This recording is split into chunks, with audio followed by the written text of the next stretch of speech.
Online பக்தி TV பெரிதினும் பெரிது கேள் நேயர்கள் அனைவருக்கும் உங்கள் ஆசான் வல்லரசு தினேஷ் ராஜாவுடைய அன்பான வணக்கங்கள்.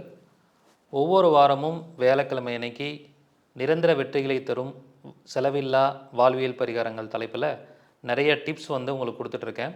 ஸோ ஒவ்வொரு வாரமும் தவறாமல் வியாழக்கிழமை நீங்கள் பார்த்தீங்கன்னா உங்களுக்கான வாழ்வியல் பரிகாரம் கிடைக்க போகுது. அந்த வகையில் இந்த வாரம் நம்ம எந்த விஷயத்துக்காக பார்க்க போகிறோன்னா, கணவன் மனைவி ஒற்றுமைக்கான வாழ்வியல் பரிகாரம் பார்க்க போகிறோம். இது இந்த சமுதாயத்தில் இருக்கக்கூடிய ஒரு மிகப்பெரிய பிரச்சனையாக இருக்குது.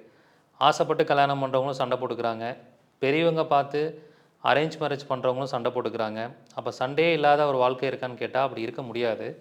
இருந்தாலும் இது டிவோர்ஸ் வரைக்கும் நிறைய இடங்களில் போகுது. அந்த மாதிரி போகாமல் கணவன் மனைவி ஒற்றுமையாக இருக்கணும்னா வாழ்வியல் பரிகாரமாக என்ன செய்யணும் அப்படின்னு பார்க்கும்போது, ரெண்டு பேருமே வாசனை திரவியங்களை பயன்படுத்த ஆரம்பிக்கணும். ஏன்னா ஒற்றுமையாக வாழக்கூடிய பாவம் கூட்டணி பாவம் அப்படிங்கிறது 7ஆம் பாவம். அந்த 7ஆம் பாவத்தில் தான் வாசனை திரவியம் அப்படிங்கிற ஒரு விஷயம் இருக்குது. இரண்டு பேருமே வாசனை திரவியங்களை பயன்படுத்தும் போது அங்கே குடும்ப ஒற்றுமை, ஒரு அந்யுன்யம் அப்படிங்கிறது ஒரு முன்னேற்றத்துக்கு வரும்.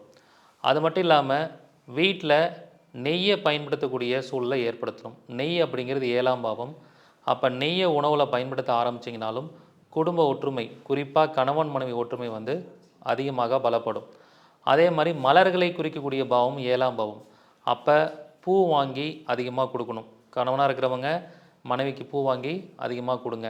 ஸோ அந்த மலர்களை அதிகமாக தலையில் வைக்கும் பொழுது, மல்லிகை பூவாக இருக்கட்டும், உங்களுக்கு பிடிச்ச பூவாக இருக்கட்டும், ஸோ மலர்களை அதிகமாக பயன்படுத்தினாலும் அந்த 7ஆம் பாவம் அப்படிங்கிறது பலப்பட ஆரம்பிக்கும். அதுக்கப்புறம் வாழ்வியலாக என்ன பண்ணணும் அப்படின்னு பார்த்தீங்கன்னா, கல்யாணமானவர்கள் உங்களுடைய கல்யாண ஆல்பத்தை அடிக்கடி நீங்கள் பார்க்க வேண்டும்.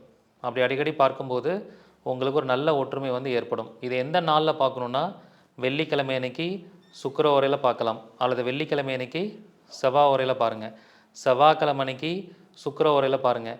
இந்த காலகட்டங்களில் உங்களுடைய கல்யாண ஆல்பத்தை கணவன் மனைவி இருவரும் உங்களுடைய படுக்கையறையில் உட்கார்ந்து அந்த ஆல்பத்தை அதிகமாக பார்த்துக்கிட்டே இருக்கணும். ஸோ இப்படி பார்க்கும்போது என்ன ஆகும்னா அந்யுன்யம் அதிகமாகும். இந்த மாதிரி பல்வேறு விதமான சூட்சமங்களை கணவன் மனைவி ஒற்றுமைக்கு நம்ம சொல்லிக்கிட்டே போகலாம். இதெல்லாம் எந்த ஒரு செலவும் இல்லாமல் வீட்டில் இருந்தபடியே ரொம்ப சிம்பிளிஃபைடாக வாழ்வியல் பரிகாரமாக இதை செய்கிறதுனால அந்த ஒற்றுமை என்ன ஆகும்னா ரொம்ப ஸ்ட்ராங்காகும்.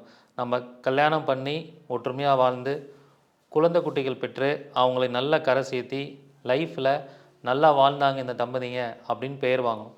ஆனால் நம்மளோட ஈகோவால் நிறைய பேர் பிரிவினை ஏற்படுறது காரணமே ஈகோ தான்.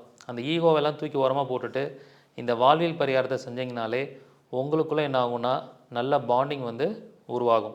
அது மட்டும் இல்லாமல் உங்கள் வீட்டில் என்ன பண்ணணுன்னா, தம்பதிகளாக இருக்கக்கூடிய சுவாமி ஃபோட்டோவை நிறையா மாட்டி வைங்க.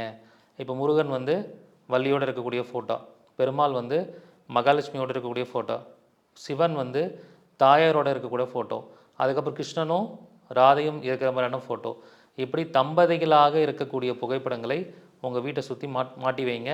அதை அடிக்கடி பாருங்கள். இதனால் என்ன ஆகும்னா வாழ்வியலாகவே உங்களுக்குள்ள அந்த ஒற்றுமை அப்படிங்கிறது பலப்படும். அது மட்டும் இல்லாமல் உங்கள் கூட பழகக்கூடிய நபர்கள் அவங்கள்ட்ட கவனமாக பழகணும். யாரெல்லாம் கணவன் மனைவி விட்டு பிரிஞ்சு வாழ்கிறாங்களோ, கணவன் மனைவி கூட அடிக்கடி சண்டை போட்டுக்கிறாங்களோ, அந்த நட்பு வட்டங்களை டோட்டலாக கட் பண்ணிவிடுங்க. அவங்களுடைய கர்மா உங்களுக்கு ட்ரான்ஸ்ஃபர் ஆகும். இந்த வாழ்வியல் பரிகாரத்தில் ரொம்ப முக்கியமான விஷயமே கர்மா ட்ரான்ஸ்ஃபரை டிஸ்கனெக்ட் பண்ணுறது தான். நீங்கள் எவ்வளோ பரிகாரம் பண்ணாலும், எவ்வளோ ஸ்ட்ராங்காக நீங்கள் ஒற்றுமையாக இருந்தாலும், தேவையில்லாதவர்களுடைய கர்மா உங்களுக்கு ட்ரான்ஸ்ஃபர் ஆகும்போது உங்களோட வாழ்க்கையிலையும் உங்கள் குடும்பத்திலையும் பிரச்சனைகளை நீங்கள் சந்திப்பீங்க. இதெல்லாம் அனுபவபூர்வ உண்மை. இப்போ ஒருத்தவங்க டிவோர்ஸ் ஆகுதுன்னா, டிவோர்ஸ் ஆனவங்களை வரிசையாக அவங்க கூட ஃப்ரெண்ட்ஷிப்பாக வச்சுருப்பீங்க, உங்களுக்கு டிவோர்ஸ் ஆகிடும். கல்யாணம் ஆகுதுன்னா கல்யாணம் ஆனவங்களை வரிசையாக ஃப்ரெண்ட்ஷிப் வச்சுருப்பீங்க, கல்யாணம் ஆகிருக்கும். ஸோ இதெல்லாம் அனுபவ ரீதியாக இருக்கக்கூடிய விஷயங்கள். இதை எல்லாத்தையும் வாழ்வியல் பரிகாரமாக ஒருத்தர் கடைபிடித்தால் நிச்சயமாக கணவன் மனைவி ஒற்றுமை பலப்படும். அதில் எந்த மாற்று கருத்துமே இல்லை.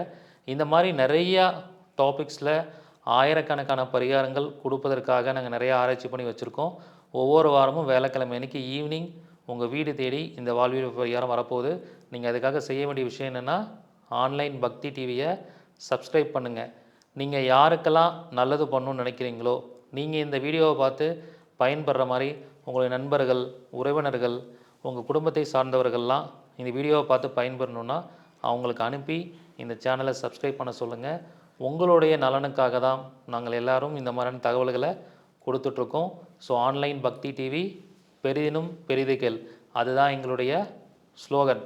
ஏன்னா இந்த பிரபஞ்சத்தில் நீங்கள் என்ன பெருசாக கேட்குறீங்களோ அது அப்படியே உங்களுக்கு பிரபஞ்சம் கொடுக்கும். அதற்கான முயற்சிகளை நீங்கள் எடுத்துக்கிட்டே இருக்கணும். அதுக்கு எங்களை போன்ற ஜோதிடர்களுக்கு கொடுக்கக்கூடிய பரிகாரங்களையும் தவறாமல் ஃபாலோ பண்ணுங்கள். ஒவ்வொரு வாரம் வேலைக்கிழமையும் வாழ்வியல் பரிகாரத்தால் பயன்பெறுங்க. நன்றி, வணக்கம், வாழ்க வளமுடன்.